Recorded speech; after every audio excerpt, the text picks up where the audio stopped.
आप सभी दोस्तों को राधे राधे। मेरा नाम रुद्र है और मैं स्वागत करता हूं आपका आपके अपने यूट्यूब चैनल कृपा रघुनाथ की पर। दोस्तों, मैं प्रेरणास्पद कहानियां बनाता हूं जिनका वास्तविक जीवन से कुछ ना कुछ संबंध होता है, आध्यात्मिक और वास्तविक जीवन से। तो इस बार मेरे पास एक घटनाक्रम है भगवान बुद्ध के जीवन में जो घटित हुआ था। भगवान बुद्ध जब 12 वर्षों बाद अपने घर लौटे, भगवान बुद्ध 12 वर्ष तक घर के बाहर रहे तपस्या के लिए, सत्य की खोज में।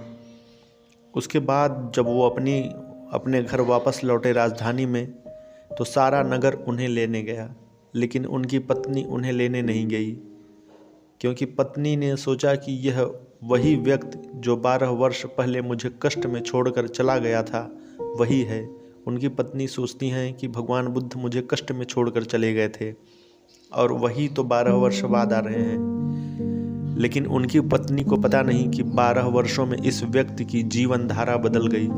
यह कोई और होकर आया है। अब यह किसी का पति नहीं है, अब यह किसी का पिता नहीं है, अब यह किसी का बेटा नहीं है, लेकिन उनकी पत्नी 12 वर्ष पुरानी स्मृति में रुकी बैठी हैं कि यह उनका ही पति है। वह घर के बाहर नहीं गई।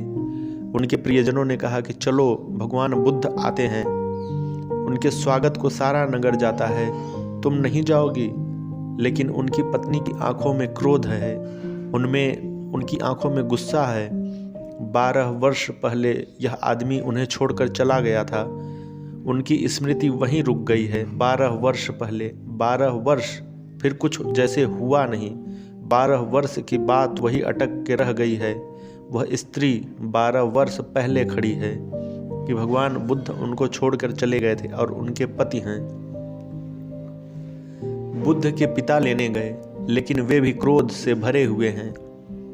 उनका लड़का 12 वर्ष पहले उन्हें छोड़कर चला गया था।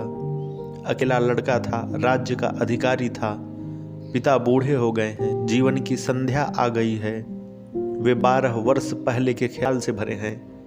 वे भी गए हैं बुद्ध को लेने, लेकिन बुद्ध को लेने नहीं गए हैं, वे समझाने गए हैं अपने बेटे को कि तू वापस लौट आ, अभी भी मेरे द्वार खुले हैं, मैं तुझे क्षमा कर सकता हूँ। 12 वर्ष में उनका लड़का कहाँ चला गया, क्या हो गया? उनकी चेतना ने कौन से रूप ले लिए हैं? उनकी चेतना ने कौन से आकाश छू लिए, कौन से अनजाने अपरिचित लोक छू लिए? इसका बुद्ध के पिता को कोई भी ख्याल नहीं। वे वहीं रुके हैं 12 वर्ष पहले। उनके पिता भगवान बुद्ध के सामने जाकर खड़े हो गए और बुद्ध से कहने लगे, मैं तुझे क्षमा कर दूंगा, तूने मुझे बहुत चोट पहुंचाई है इस बुढ़ापे में, लेकिन मैं फिर भी तुझे क्षमा कर दूंगा। मेरे पास पिता का हृदय है, तू वापस लौट चल, मेरे द्वार अभी भी खुले हैं, मैं क्षमा कर सकता हूँ। भगवान बुद्ध हंसने लगे और उन्होंने कहा, शायद आप देख नहीं रहे हैं कि आप किससे बात कर रहे हैं। जो 12 वर्ष पहले आपके घर को छोड़कर गया था वह अब कहीं भी नहीं है। मैं बिल्कुल दूसरा व्यक्ति होकर वापस लौटा हूँ। मैं वही नहीं हूँ। आप आंखों को पोंछें, क्रोध को हटाएं और मुझे देखें कि मैं कौन हूँ। आप किससे कह रहे हैं? आप किसको लौट आने की बात कर रहे हैं? आप मुझे देखें, आप मुझे पहचानें। मैं वही नहीं हूँ जो 12 वर्ष पहले था। बुद्ध के पिता को स्वभावतः क्रोध आ गया कि मैं तुझे नहीं पहचानता हूँ। मेरा खून तेरे खून में बह रहा है।